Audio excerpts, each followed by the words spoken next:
Assalamualaikum warahmatullahi wabarakatuh. Perkenalkan, nama saya M. Rido dengan NIM 2005136384. Di sini saya akan menjelaskan materi mengenai strategi dan inovasi pembelajaran di masa era COVID-19 ini, terkhususnya pembelajaran sejarah. Nah, di mana materi ini dikhususkan untuk memenuhi tugas ujian akhir semester mata kuliah strategi dan inovasi pembelajaran sejarah yang diampu oleh Ayahanda Bapak Piki Setri Pernanta MPD. Nah, langsung saja. Di Indonesia, era pandemi COVID-19 sudah berlangsung sejak tanggal 16 Maret tahun 2020. Sampai saat ini, belum ada tanda-tanda adanya penurunan. Bahkan yang ada cenderung terjadi kenaikan, yang dimana kenaikan ini terjadi dengan cukup signifikan. Pemerintah Indonesia sudah mengambil tindakan, salah satunya berupa social distancing atau pembatasan sosial maupun juga dengan physical distancing atau menjaga jarak agar penyebaran virus dapat ditekan. Terkait dengan masalah-masalah yang diakibatkan oleh pandemi COVID-19 ini, semua lembaga pendidikan diminta untuk menyelenggarakan proses pembelajaran dalam bentuk belajar dari rumah atau BDR. Kegiatan pembelajaran yang biasanya dilakukan secara konvensional kini semuanya dialihkan menjadi model pembelajaran berbasis daring, di mana pembelajaran daring pada dasarnya merupakan model pembelajaran yang dilakukan dengan menggunakan jaringan internet jarak jauh dengan bantuan alat perantara seperti gawai, yaitu gadget, laptop, smartphone, dengan aplikasi seperti Google Classroom, Zoom, Skype, WhatsApp, Google Meet, Hangout, bahkan web conference. Pada dasarnya, pembelajaran daring pada era COVID-19 untuk melaksanakan program sosial atau physical distancing, namun ternyata pelaksanaan program ini menemui banyak kendala, terutama ketidaksiapan pengajar dan juga peserta didik. Nah, untuk itu kita sebagai calon guru selanjutnya harus mencari strategi dan inovasi pembelajaran di era COVID-19 ini. Nah, di sini saya sudah mencakup atau mengumpulkan beberapa strategi dan inovasi yang harus dilakukan seorang guru, terutama guru sejarah, yaitu seperti ini.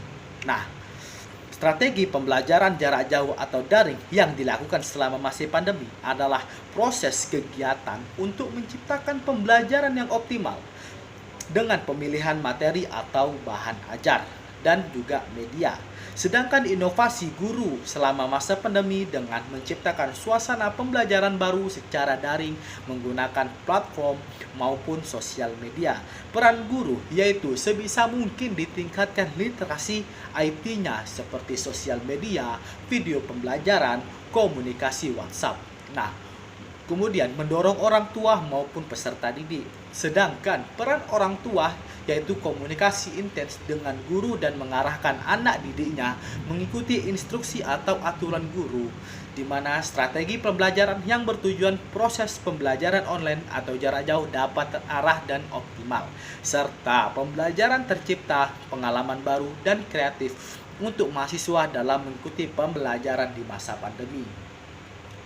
Langkah guru di masa pandemi ini yang harus dilakukan, yang pertama menerapkan prinsip utama dan pertama yaitu kesehatan dengan protokol yang harus dipatuhi, di mana apabila saat melakukan pembelajaran daring, guru harus melakukan protokol kesehatan, di mana hal itu akan dijadikan contoh oleh anak-anak muridnya sehingga bisa ditiru. Kemudian yang kedua, melakukan analisis terhadap perkembangan peserta didik dan kemampuan ekonomi dengan teknologi yang berbeda-beda, di mana peserta didik pasti tidak mempunyai ekonomi yang sama.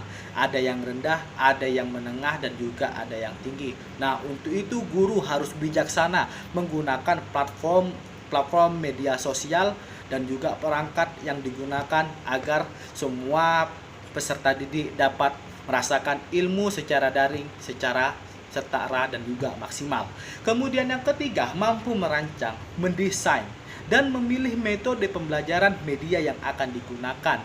Seperti merancang desain PowerPoint, kemudian Word, atau yang lainnya. Kemudian metode pembelajaran, jangan dilakukan hanya pembelajaran seperti menerangkan saja, karena itu dijamin pasti akan cepat bosan, dan juga guru-guru pun dan juga murid-murid pun hanya juga murid-murid pun bahkan cepat bosan juga, sehingga materi ilmu yang disampaikan tidak dapat dengan maksimal. Di sini bu guru harus melakukan strategi dan inovasi di saat pembelajaran itu berlangsung, seperti di mana ada melakukan sesi tanya jawab, sesi bertanya maupun sesi diskusi. Kemudian yang keempat, menjadikan pembelajaran yang menyenangkan dengan keterlibatan peserta didik. Kemudian yang terakhir, melakukan refleksi pembelajaran daring secara berkala. Dan yang terakhir, yaitu membentuk komunitas atau dukungan psikososial. Komunitas ini seperti yaitu pembuatan grup belajar atau kelompok-kelompok kecil yang dimana terdiri dari 5 atau 6 orang di setiap kelompoknya, dimana guru di situ bisa berperan sebagai motivator dan juga pengarah terhadap murid-murid tersebut, sehingga pembelajaran yang dilakukan secara daring tidak bosan dan juga bahkan justru bisa secara maksimal. Nah, itu saja materi yang bisa saya sampaikan mengenai strategi dan inovasi pembelajaran di era COVID-19, khususnya mata kuliah pembelajaran sejarah. Saya M. Rido undur diri. Wabillahi taufiq wal hidayah. Wassalamualaikum warahmatullahi wabarakatuh.